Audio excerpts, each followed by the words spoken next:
Sanibonani bazalwane egameni lika Jesu Kristu waseNazaretha, yena uNkulunkulu wethembekile, ufanelwe luthumo, ufanelwe ukuthunyiswa egameni lika Jesu. Siyambonga uNkulunkulu nanamuhla sangena ehlelweni amadodana nendumiso. uNkulunkulu umile kuze kube phakathe, usendele umusa ngaKristu Jesu, yena lo wehla wafa wakunqoba kufa. Ake sesingene sithathe tindoda sezulwini singakaqali kungena emsebentini wendumiso namuhla ebusuku egameni lika Jesu Kristu waseNazaretha, emandla uNkulunkulu atawubonakaliswa. Sithi ke kulamalanga besolo sisho njalo sithi la kude khona sambulo bantu bayabhubha, sambulo sithi ebukhoneni baNkulunkulu kunekuphila, kunenkhatimulo.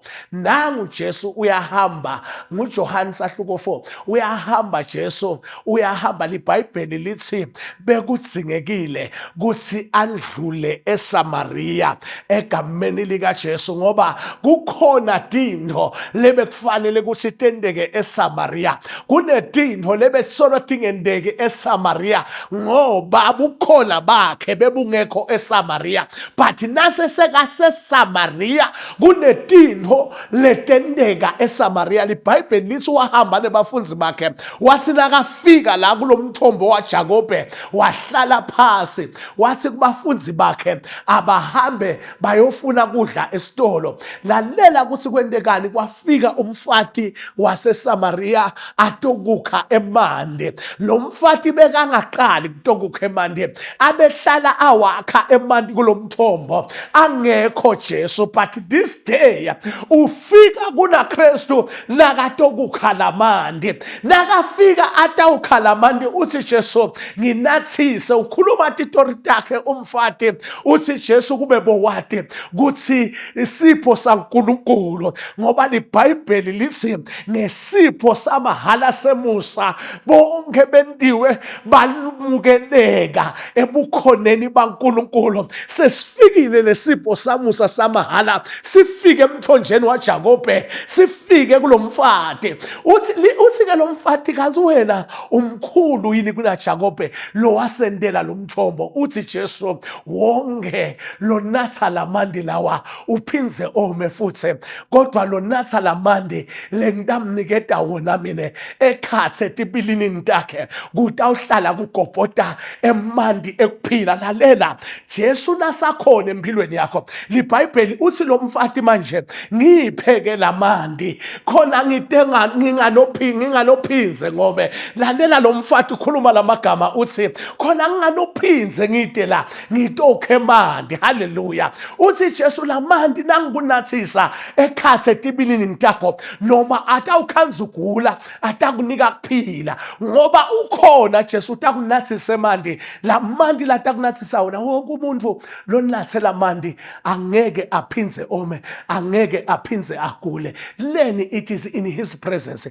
Ebukhoneni baNkulunkulu nikhona yini emakhaya emadolobheni? Nathani la mandi. Leni bukhona baJesu sebukhona, nidaba nekuphila.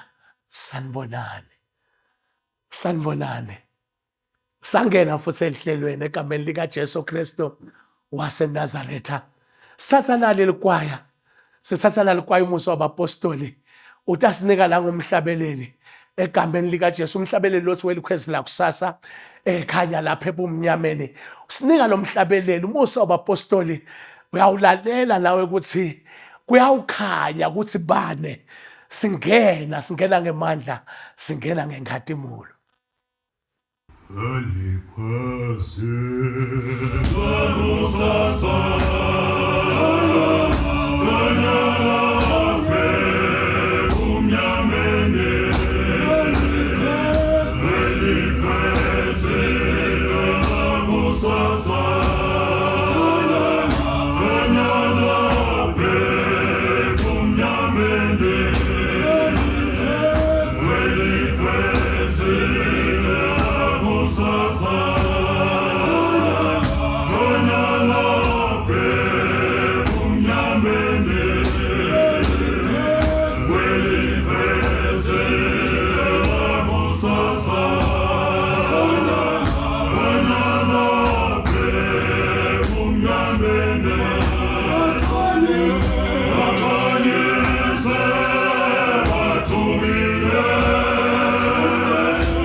Siyabonga sibonge lapha kumusa ubapostoli sibonge umhlabeleli lomnanzi nakangaka ngoba leli khwezi likhanya ebumnyameni bakhanyiseleke nalabadukile badonsele kukhanyeni. Siyambonga uNkulunkulu. Ake sesithathe nali likwaya lami simanga samadodana lithi phezulu enkosini, lithi phezulu enkosini, simanga samadodana egameni lika Jesu Kristu waseNazaretha.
Siyambonga uNkulunkulu, sibonge isimanga samadodana, sibonge emandla aNkulunkulu asetikweni. Ngiyanibona lapho siyabona lapha ama sitting room sekugcwele lapha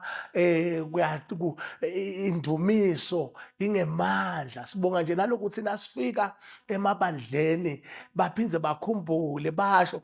Ngisho khona ngihamba khona edolobheni bathi hawu mfundisi, hawu sijabula kakhulu ngelihlelo. Sibonge Nkosi yami, sibongele nakubakasiwazi TV ukuthi Nkosi yami uhlelo luhamba ngemandla awu uNkulunkulu wami akabongwe simakathe. Siyambonga uNkulunkulu ngabo bonke labafuca lolu hlelo kusukela kulaba luthebula ukuze kuyawufika ekugcineni egameni likaJesu. Ake sesithathe nasi iAME itawuthi bulelani. AME thathani lo mhlabeleli.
Sibonga kakhulu lapha ku-AME, sibonga kakhulu AME nayisasithathela lo mhlabeleli egameni lika Jesu. Siyambonga uNkulunkulu. Sibonga nje ukuthi Nkosi yami kusaqulwa nalogulako sekuba nekuphila. Siyambonga uNkulunkulu nanoma mhlawumbe umoya bophasi ubese sowuyanyuka. Akabongwe uNkulunkulu. Asiqhubekeni bazalwane, sithole na ihubo lamaweseli, uthando lukaBaba basiphe umhlabeleli. Uthando lukaBaba lubanzi lujulile lunjengolwandle, niyalwadi inkosi yami. Hawu muhle Simakadze.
Siyambonga uNkulunkulu bazalwane, sesifike emaphethelweni alolihlelo. Hawu Nkosi yami, besifisile ukuthi besingahlala la sonke lesikhathi, kodwa sesifike lapho khona sesithi siyayivala lezo sesiyayideda ke lenzawo. Silanze nasi imvuselelo yamaweseli lethi angisoze ngahlukana nongithanda kangaka.